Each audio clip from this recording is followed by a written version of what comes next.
Protein സിന്തസിസിലെ രണ്ടാമത്തെ സ്റ്റെപ്പാണ് നമുക്കിനി ഡിസ്കസ് ചെയ്യാനുള്ളത് ട്രാൻസ്ലേഷൻ. ട്രാൻസ്ലേഷൻ എന്ന് പറയുന്നത് എന്താണ്? mRNA പ്രോട്ടീൻ ആയിട്ട് മാറുന്നതിനാണ് നമ്മൾ ട്രാൻസ്ലേഷൻ എന്ന് പറയുന്നത്. DNA ഇൻസ്ട്രക്ഷൻസ് അല്ലെങ്കിൽ ആ മെസ്സേജസ് ആണ് നമ്മൾ കോപ്പി ചെയ്യുന്നത്.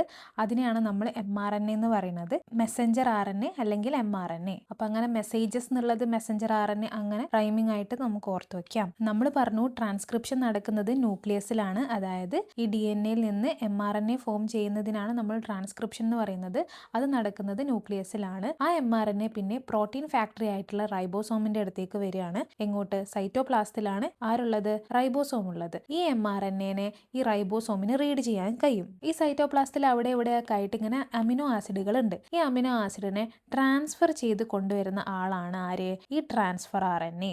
mRNA-യിൽ അടങ്ങിയിരിക്കുന്ന മെസ്സേജസിന് അനുസരിച്ചിട്ടുള്ള അമിനോ ആസിഡുകളെ അതിന്റെ ഓർഡറിൽ ആര് കൊണ്ടുവരും? tRNA കൊണ്ടുവരും. എന്നിട്ട് ഈ റൈബോസോം ആണ് എന്ത് ചെയ്യുന്നത്? ഈ അമിനോ ആസിഡുകളെ കൂട്ടിയോജിപ്പിച്ച് അതായത് ലിങ്ക് ചെയ്ത് ഒരു മുത്തുമാല കോർത്തതുപോലെ പ്രോട്ടീൻ ചെയിനുകൾ ഉണ്ടാക്കുന്നത്. അപ്പൊ ട്രാൻസ്ലേഷനെ പറ്റി നമ്മൾ പറയുകയാണെങ്കിൽ translation happen in cytoplasm with help of ribosomes. 4 point ആണ് നമുക്ക് ട്രാൻസ്ലേഷനിൽ പറയാനുള്ളത്. mRNA Messenger RNA carries instructions from DNA. ഈ റൈബോസോം ആണ് നമ്മളെ പ്രോട്ടീൻ ഫാക്ടറി എന്ന് അറിയുന്ന ആള്. ആ ആൾക്ക് എന്ത് ചെയ്യാൻ പറ്റും? mRNA കോഡ് വായിക്കാൻ പറ്റും. tRNA എന്ത് ചെയ്യും?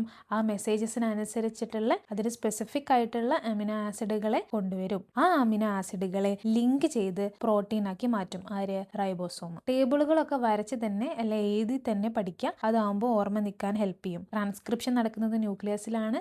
ട്രാൻസ്ലേഷൻ നടക്കുന്നത് സൈറ്റോപ്ലാസ്റ്റിലാണ്. ട്രാൻസ്ക്രിപ്ഷൻ എന്ന് പറഞ്ഞാൽ mRNA ഫോം ചെയ്യുന്നതിനാണ് നമ്മൾ പറയാ. അതായത് copying of messages from DNA. Translation എന്ന് പറഞ്ഞാൽ എന്താണ്? പ്രോട്ടീൻ സിന്തസിസ് ആണ് ഫ്രം mRNA. ഈ ഉണ്ടാക്കിയ mRNA-യിലാണ് ആ പ്രോട്ടീൻ സിന്തസിസിന് ആവശ്യമായിട്ടുള്ള മെസ്സേജസ് ഉള്ളത്. ട്രാൻസ്ലേഷനിൽ പറയുകയാണെങ്കിൽ ആ റൈബോസോം ആണ് എന്ത് ചെയ്യുന്നത്? ആ അമിനോ ആസിഡുകളെ ലിങ്ക് ചെയ്ത് പ്രോട്ടീൻ ആക്കുന്നത്. ട്രാൻസ്ക്രിപ്ഷനും ട്രാൻസ്ലേഷനും ഒരുവിധം എല്ലാവർക്കും മനസ്സിലായി എന്ന് വിചാരിക്കുന്നു. എന്തായാലും റിവൈസ് ചെയ്യണം. അതേപോലെ ഈ ഒരു ബോക്സും എന്തായാലും എഴുതി പഠിക്കാം. ട്രാൻസ്ക്രിപ്ഷൻ ട്രാൻസ്ലേഷൻ ടേംസ് ഓർത്ത് വെക്കാനായിട്ട് ഒരു ടേം പറഞ്ഞുതരാം.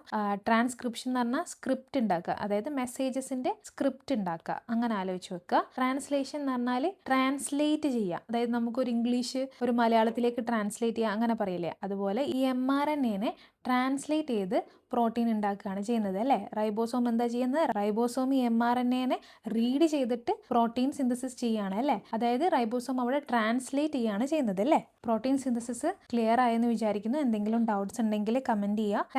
Thank you for watching.